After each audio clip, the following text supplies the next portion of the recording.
Bəs maşında qadın olsa?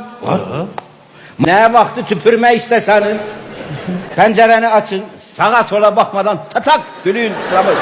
Aydındır. Tüpürürük.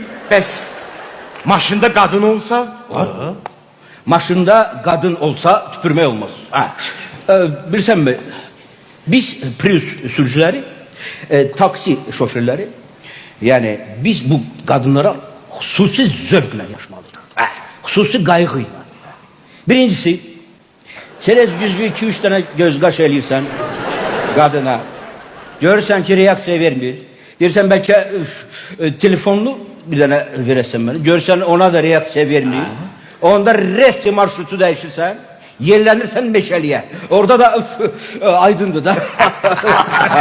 Ama kadının yanında tüpürmek terbiyesizliktir. Aydındır.